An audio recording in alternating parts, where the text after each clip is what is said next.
Hey there, my name is Noelle David and I'm a second year design major and econ minor here at UC Davis. You're probably wondering who I am and why the heck I'm on your screen. Before I get into this video, I would love to tell you guys a little bit more about myself. Like I said, I'm a design major, but when I'm not designing, I'm making YouTube videos, selling handmade jewelry, and checking out ways I can get involved on campus. Last year, fall quarter, I was a freshman in your exact place, although the circumstances did look different because COVID wasn't a thing. Design 1 was the very first design class I've ever taken, so I went in with no prior knowledge, and let me just tell you guys, it was a bit intimidating. When Professor Housefield introduced the design project, I was overwhelmed because I felt like I didn't know what I was doing, but luckily, with hard work, lots of experimentation, and a little bit of courage, I was able to create a successful process book that effectively communicated my design process and showcased my individual strengths as a designer. But enough about me. What is this video about? In this video, I will be sharing with you some of the things I wish I knew when I was in your place, some of the things that really helped me in my design process, with specific emphasis on how to create a really cool and memorable process book. So buckle up, take some notes, and get ready for 8 tips on how to create a successful process book. Tip number 1. A process book is a process itself. I'm gonna be real with you guys. The truth is, if you want to create a successful process book, you can't do it overnight. The beauty of a process book is that it allows your audience to see your idea unfold, from the beginning stages all the way to the fully developed final product. So take lots of pictures, write down a lot of notes about what you're thinking, what you're feeling, any challenges you have throughout every stage. Tip number 2, details matter. When I say details, I mean all details. The detail in the physical aspect of your book down to the very manner in which you explain things. This is all super important and has the power to change the way people perceive the information you're conveying. If you put a little extra care into the physical binding of your book, include visual representations, and even handwrite commentary to explain your thought process, you will definitely create an immersive experience for your readers. Trust me on this, paying attention to the tiniest details will engage your reader and make them more interested in the actual content of your book. Tip number 3, uphold your values.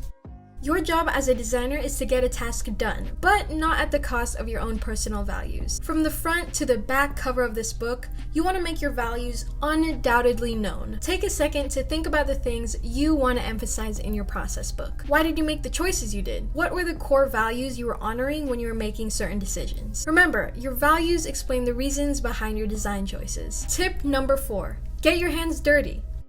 As much as you can during the design process, work with your hands. I really think that's one of the beauties about being a designer. We get to express our ideas by interacting with the physical world. Handmade aspects of your book will allow your audience to really connect with your work and all of its humanistic properties. And don't worry if you're making it and you realize it's not perfect or it's not flawless. There's just something about imperfection in design work that makes it authentic and so beautiful. Tip number 5, take a step back.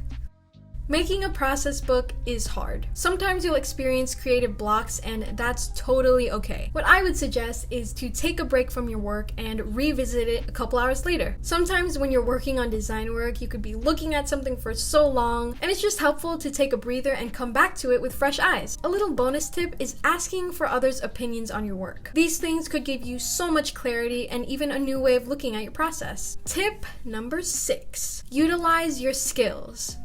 Showcase what you can do well and what makes your design work unique. One of my favorite quotes is by Theodore Roosevelt. Comparison is the thief of joy. And that is definitely not to say that you can't take inspiration from other designers. In fact, you should. But remember, this is about showcasing your unique skill set and strengths. I remember when I was in Design 1, I had no idea how to use Photoshop or Illustrator, and I felt like everyone around me was making a digital process book. Instead of comparing myself to others, I went with my gut and did my process book 100% by hand, and I ended up creating something that highlighted my design skills and something that was also very true to myself. Tip number 7, have fun with it. I hope this one is pretty obvious, but I wanted to include it anyways. This process book should not feel like a research paper. Although, I don't know, maybe you enjoy research papers, maybe that's your thing. You have something unique and special to offer to the world, so be excited about it. And think about it like this. Imagine if this was a portfolio you were sharing with an employer at an interview. Wouldn't you want yours to be remembered out of the hundreds that were submitted? Of course! You want to make your mark and you want to put yourself out there as a designer. So get creative and experiment with different ways you can make your process book stand out. Lastly, and I think most importantly, tip number 8, tell a story. Let me rephrase that. Tell your story. After all, this is a book, and in books, characters experience challenges, make discoveries, and go through dynamic changes. This is what will ultimately make your audience feel like an actual human created this. Consider who your audience is and the overall message you want to convey. After reading your book, how do you want them to feel? Inspired? Educated? Motivated to inflict change? Think about exactly what you're trying to accomplish and the main takeaways you want to leave your audience with. And that's it! 8 tips on how to create a successful process book. I truly hope this video was helpful for you. If you guys have any questions at all, or you just want to connect and be friends, hit me up at my Instagram at JNoelleD, or find me on my YouTube channel, Joli Noelle David. Thank you so much for your time and attention, and best of luck on your design projects. You're all amazing, and you got this. Bye!